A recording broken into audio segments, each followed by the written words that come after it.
October 29, 1914. The Shat al-Arab Waterway, Ottoman Mesopotamia. The pre-dawn fog hangs thick over the confluence of the Tigris and Euphrates, that legendary cradle of civilization. But the sound cutting through the mist is not of ancient prayers or market bells. It is the deep, industrial chug of coal-fed engines and the sloshing of paddle wheels. Aboard the HMS Espigal, a British sloop of war, sailors peer into the gray gloom, their hands resting on cold gun metal. They are 3,000 miles from the muddy trenches of Flanders, yet they are poised to fire the first shots of a new, secret front in the Great War. Their target is not a German U-boat, but the distant, silhouetted fortifications of the Ottoman Empire at Fao. The official reason is clear. The Ottomans have aligned with Germany, and Britain must protect its interests in the Persian Gulf. But for a small group of men in London, this moment is the culmination of a years-long, calculated design. For them, this war is not about the Archduke Franz Ferdinand or Belgian neutrality. It is about liquid gold. To understand this moment, we must rewind. 2 years earlier in 1912, a nondescript office in Whitehall. Here, a 37-year-old political prodigy, the First Lord of the Admiralty, Winston Churchill, stares at a map. His fingers trace a line from the Abadan Peninsula up the Shat al-Arab and deep into the Mesopotamian plains. The map is not marked with troop movements, but with geological survey lines and potential drilling sites. Churchill has just committed the greatest technological gamble in British naval history, the wholesale conversion of the Royal Navy from coal to oil power. This decision makes the empire faster, more powerful, and terrifyingly vulnerable. Britain has coal fields. It does not have oil fields. The master strategist has just chained the world's supreme sea power to a resource it does not control. His search for a secure supply led here, to this forgotten corner of the Ottoman Empire. For years, a shadowy syndicate, the Anglo-Persian Oil Company, had been drilling in Persia. Its most valuable concession, however, lay across the border in the Ottoman vilayets of Baghdad and Mosul.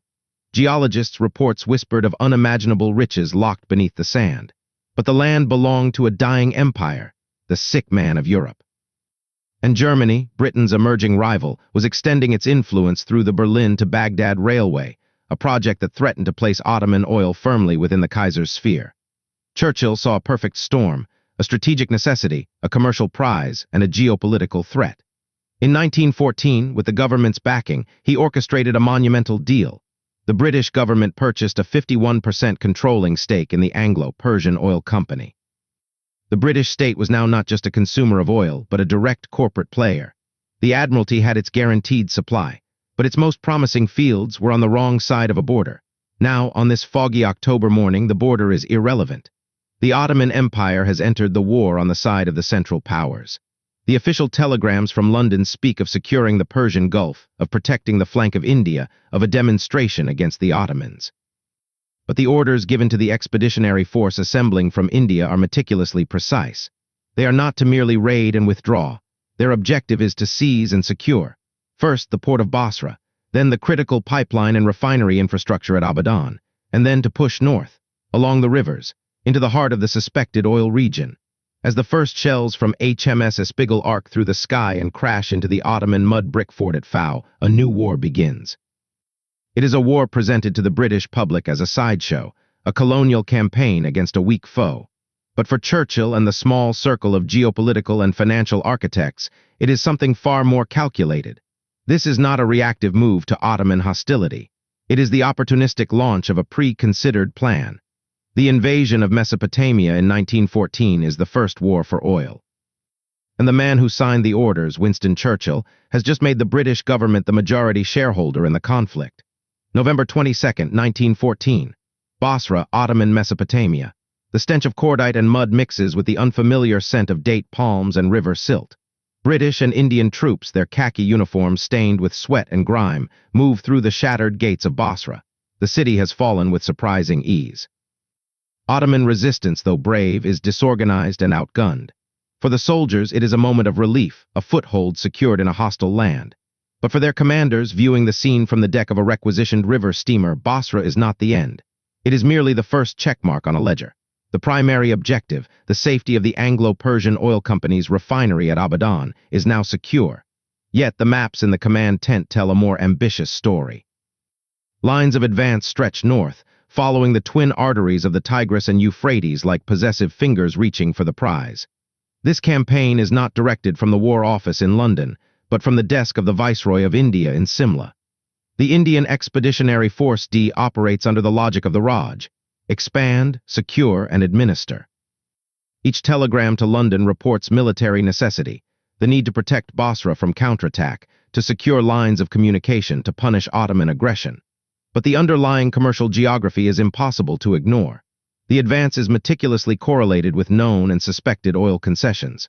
With Basra consolidated, the gaze turns immediately to Quina, 50 miles north, where the Tigris and Euphrates meet. Capturing it would lock down the entire Shatt al-Arab region. The public narrative in British newspapers is one of a triumphant colonial campaign, a much-needed boost against the stalemate and horror of the Western Front. But in the City of London, shares in the Anglo-Persian Oil Company tell a different, quieter story. Back in Whitehall, Winston Churchill watches the reports come in. The Admiralty's investment is already paying strategic dividends. Oil is flowing to the fleet. But the intoxicating success of the initial invasion breeds a dangerous strategic creep. A logic takes hold. If securing the refinery was good, then securing the entire region around it is better. If the region is secure, then why not push further to secure the next logical point? It is a slide from a limited tactical objective into an unlimited strategic gambit, driven by a potent cocktail of imperial confidence, bureaucratic momentum, and unspoken greed. The man now on the ground to execute this slide is Major General Charles Townshend, a career officer with a taste for the dramatic. He takes command of the 6th Pune Division and is ordered to advance up the Tigris. Townshend's campaign in the spring and summer of 1915 is a series of sharp, brutal riverine battles. His troops fight not in trenches, but on steaming, flat-bottomed gunboats and through endless marshes. They defeat Ottoman forces at Quina, then Amara, and then after a fierce battle at Kut al-Amara. Each victory is reported as a brilliant feat of arms. Townshend, the hero of Kut, is hailed in the press. But each victory also stretches his supply lines another 100 fragile river miles. Each advance moves his force deeper into a desolate, hostile landscape, further from the sea, further from support. The objective becomes blurred. Is it to defeat the Ottoman army, to occupy Baghdad? Or to physically occupy the land where the oil surveys indicate the richest deposits lie, far to the northwest around Mosul? The turning point is the capture of Kut in September 1915. Flush with victory, Townshend and the High Command in India look north to Baghdad, just 100 miles further up the Tigris. The ancient Abbasid capital glimmers as a symbolic prize, but it also sits astride the route to the northern oil fields. London, initially cautious, is swayed by the momentum of success. Permission is granted for an advance on Baghdad. The decision is a fatal one. It is based on a profound underestimation of the Ottoman capacity to regroup and a willful ignorance of the logistical nightmare of campaigning in Mesopotamia. The push becomes a lunge. And as Townshend's weary division trudges north from Kut in November 1915, the Ottomans, under their ruthless German chief of staff, Colonel von der Goltz, are not retreating in disarray. They are digging in. They are choosing their ground. They are waiting at a fortified position near the ancient ruin of Ctesiphon. The secret war for oil is about to meet a wall of steel, sand, and desperate resolve. November 22, 1915. Ctesiphon, 25 miles southeast of Baghdad. The air shimmers with heat and the metallic taste of fear. Before General Townshend's exhausted ranks lies a stark line of ancient dust and modern fortifications. The Ottoman trenches, woven with machine gun nests and backed by well-sighted artillery, are dug into the landscape around the crumbling arch of Tak Kasra, a silent monument to a long-dead Persian empire. Townshend, outnumbered nearly 2-1, has no element of surprise. His gamble is pure force of will, a belief in the superiority of his Indian and British troops to break the enemy line through sheer elan. The order is given, whistles blow, and men who had marched for weeks through a punishing landscape now rise from their shallow scrapes and advance into a storm of coordinated fire. The Battle of Ctesiphon is not a battle, it is a slaughter in slow motion. For 5 days, charges are made and repulsed with horrific casualties. The Ottoman lines bend but do not break. Reinforced and resupplied, they hold. On the river, British gunboats duel with Ottoman artillery, the muddy Tigris turning crimson. Townshend, seeing a third of his force dead or wounded, faces the unthinkable. The advance on Baghdad is not just halted, it is shattered. With his supply lines stretched to the breaking point and a reinforced Ottoman army now threatening to encircle him, he has one order to give: retreat. The glorious lunge north becomes a desperate, harrowing stumble back down the Tigris. The soldiers, many wounded, drag themselves 100 miles back to the only defensible town behind them, Kut al-Amara. They arrive on December 3rd, exhausted, demoralized, and pursued. Townshend makes a fateful decision. He will dig in at Kut. He will fortify the river loop and wait for relief. He believes a rescue force will be weeks away. It will, in fact, take 5 months. The siege of Kut becomes a microcosm of the entire campaign's folly. 8,000 British and Indian troops, along with 3,000 camp followers, are trapped inside a squalid, flood-prone peninsula. The Ottoman Sixth Army, now commanded by the relentless Halil Pasha, surrounds them completely. From London and Simla, the response is panic, not over the fate of the men, but over the symbolic and strategic catastrophe. The surrender of an entire British-Indian division to a non-European power would be an empire-shattering humiliation.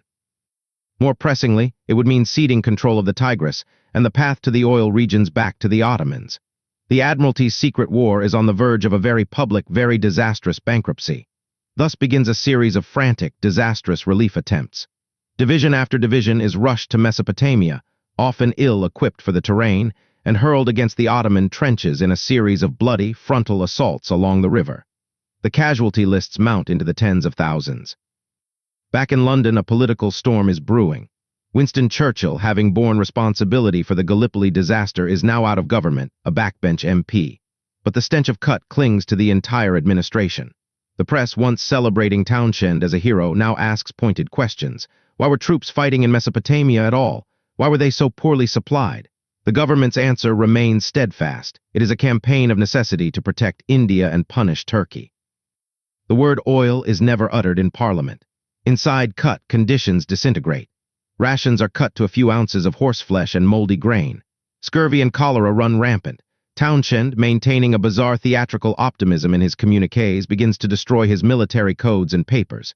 He even attempts a secret, quasi-official bribe, offering the Ottoman commander £1 million, a staggering sum, to let his force go free. The Ottomans, sensing a historic victory, refuse. On April 29, 1916, after 147 days, Townshend surrenders.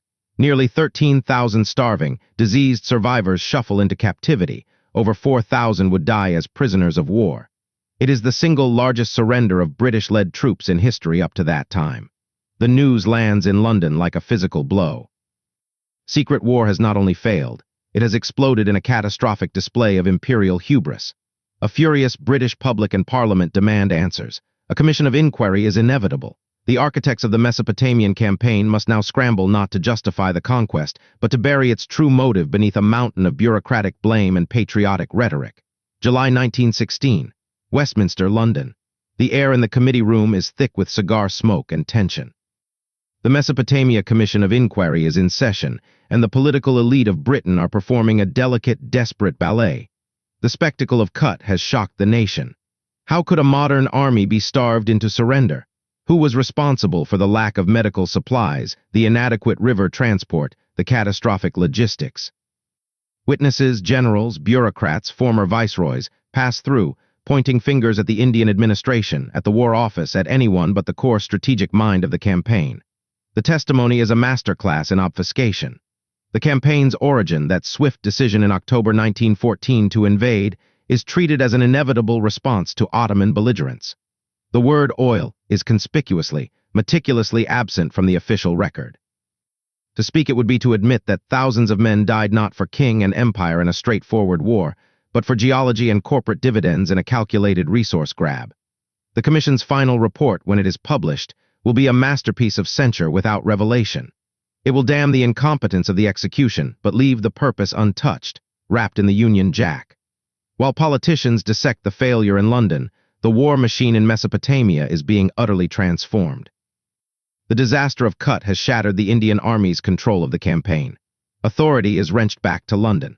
A new commander, Lieutenant General Sir Stanley Maude, a meticulous organizer, is given a simple mandate: never again. He has poured men, material, and modern weaponry, airplanes for reconnaissance, fleets of motorized transport, proper medical units. For a year, he rebuilds the Mesopotamian Expeditionary Force into a formidable, modern instrument. The objective, however, has not changed. It has only been made more urgent by the public relations disaster. The oil must now be won not just for the Admiralty, but to justify the sacrifice already made. December 13, 1916, the banks of the Tigris before Kut. Under a cold winter sky, General Maude launches his meticulously planned offensive. This is not Townshend, rash lunge. It is a methodical, overwhelming application of force. A massive artillery barrage, the largest yet seen in the theater, annihilates the Ottoman forward trenches. Infantry, supported by coordinated riverine landings, advances behind a rolling wall of steel. The relief of Kut in February 1917 is not a desperate battle, but a systematic military operation. The shattered town is retaken, its liberation providing a burst of propaganda to soothe the British public. But Maud does not stop. His eyes, like those of his political masters, are on the ultimate prize further north. He pushes on, his supply lines now a model of efficiency, and on March 11, 1917, his troops march into Baghdad. The capture is a global headline, a symbolic counterweight to the shame of Kut. Yet even Baghdad is not the final objective. The maps in the War Office now clearly highlight the northern vilayet of Mosul. Geological surveys, paid for by corporate interests long before the war, have confirmed it. The vast, untapped riches lie there. As the war against the Ottomans grinds towards its end in 1918, the political maneuvering intensifies. Secret wartime agreements like the 1916 Sykes-Picot Treaty have already carved up the Ottoman Middle East between Britain and France, but the lines are vague. Mosul is tentatively placed in the French sphere of influence. This will not do. The Armistice of Mudros is signed with the Ottomans on October 30, 1918. Hostilities are to cease, but British commanders in Mesopotamia receive a curious, urgent order from London. Advance. Despite the ceasefire, General Sir William Marshall is commanded to march his forces north and occupy the Mosul vilayet. On November 10, 1918, one day before the armistice ending the entire World War, British troops enter the city of Mosul. It is a land grab in everything but name, a last-minute seizure executed before the peace conference even begins. The French, weakened and reliant on British goodwill, are compelled to renegotiate. At the 1920 San Remo Conference, Britain is awarded a mandate over Mesopotamia, now called Iraq. Crucially, the mandate includes Mosul. And as the chief negotiator, one man ensures the prize is locked down: the former First Lord of the Admiralty, now Secretary of State for the Colonies, Winston Churchill. The corporate architecture falls swiftly into place. The Anglo-Persian Oil Company, in which the British government still holds its controlling share, is granted exclusive concessions to the oil of Mesopotamia. A new pipeline is planned from Kirkuk to the Mediterranean. The secret war has reached its profitable conclusion. The cost has been staggering. Over 92,000 British and Indian casualties in the Mesopotamian campaign, countless Iraqi lives lost in the subsequent suppression of rebellion, and the arbitrary drawing of borders that would plague the region for a century. But for the Admiralty and the corridors of power, the balance sheet is clear. The fleet and the empire has its secure fuel. The government's investment has paid an unimaginable return. The invasion that began on a foggy morning in 1914, presented as a necessary wartime action, ends as the foundation of a petro-state. Britain did not just invade Iraq, it engineered its creation to house and protect a resource. The legacy is not one of flags and valor, but of pipelines and protracted instability. Churchill's most profitable war was never declared, its true objective buried beneath the sands of time and the official histories, until the geology itself whispered the truth.